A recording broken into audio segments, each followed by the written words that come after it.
For me, it was really just about the process. Like, what does it take for me to get to the next level?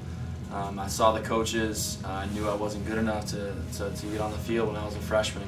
I knew I had to do more. And so I had to be flexible. I had to go and develop my left foot so I could get on the field as a left back, improve myself, and then continue to just work and work and work. And I was speaking with Coach the other day, and he just talked about winning the day every single day. What does it take?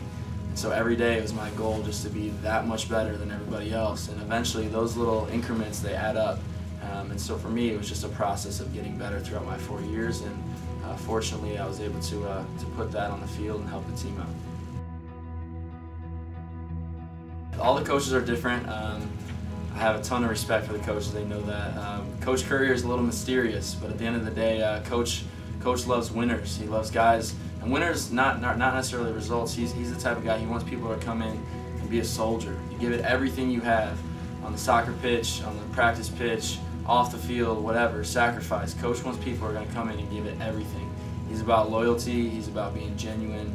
He's about making people better, being a leader, Coach hates average. That's the worst thing. You cannot be average around Coach. He's looking for people to be exceptional. It's pretty simple. Coach expects people to do the right things and then go above and beyond. So make yourself better, make the program better, make people around you better, be respectful. So like I said, it's a simple concept, but it's not always easy because you always have to be on your game with Coach. I would say Kiki, he's very similar too. Kiki really appreciates genuinity. He likes guys who are going to come in and give it to you straight. He doesn't like people who are doing one thing and then saying another. You got to be the same guy in front of Kiki, like when you're with him and when you're not with him. You got to be the same guy. Kiki likes character people.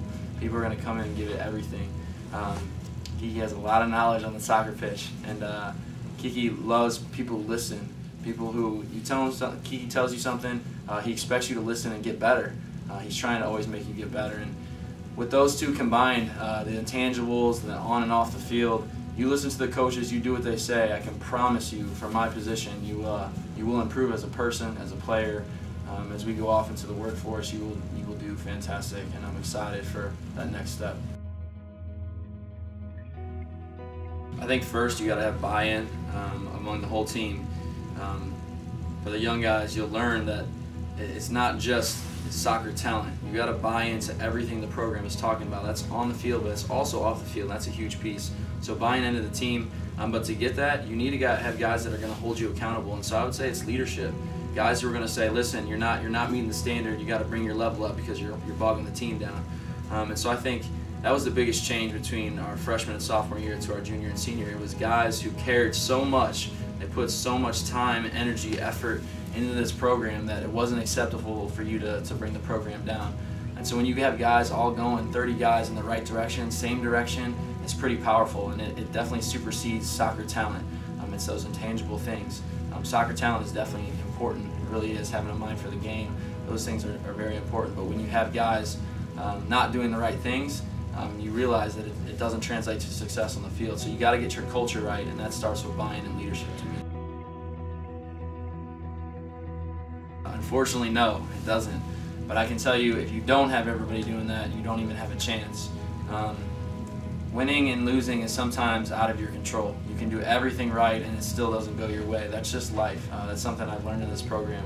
But you can do everything in your power to give yourself the best chance of winning. And I think when you're doing everything right, when you got 90% of the guys going in the right direction, you're going to give yourself the best possible chance. And as you saw this year, when you're doing that, you're going to win 90% of your games, which is what happened for us. So no, unfortunately, it doesn't always translate to results, but it gives you a much better chance of achieving the results you're seeking. Man, there is nothing better than Friday night on Beaujon.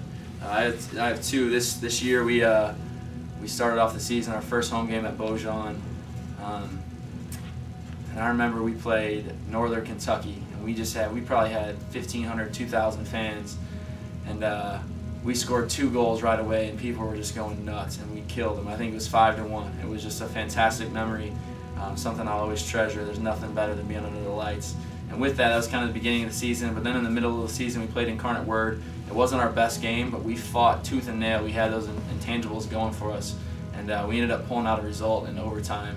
And and celebrating in the corner with fans cheering, and it's 9:30 at night and it's dark outside and you're on Beaujon, and it was something I'll never forget the rest of my life. For the young guys, what you have to realize, and this is so hard I know I was in this position, but you have to realize by joining this program, you're a part of something that's much, much, much bigger than yourself. When we came here, it was a lot of the guys making decisions for themselves, and you've got to realize that this is a group effort. We're all trying to take that next step. I know for all the seniors graduating right now, we're always going to be following this team the rest of our lives. It's the blood, sweat, and tears that we put into this program. You're representing that every time you step on the field, every time you step on the practice pitch, every time you go out, whatever you're doing, people are watching and you're representing something much bigger. So realize that. It's not about you, it's about the program. And so as you train for the summer, as you come in for preseason, realize that you're representing something like that, and train like you mean it. That's really, really important.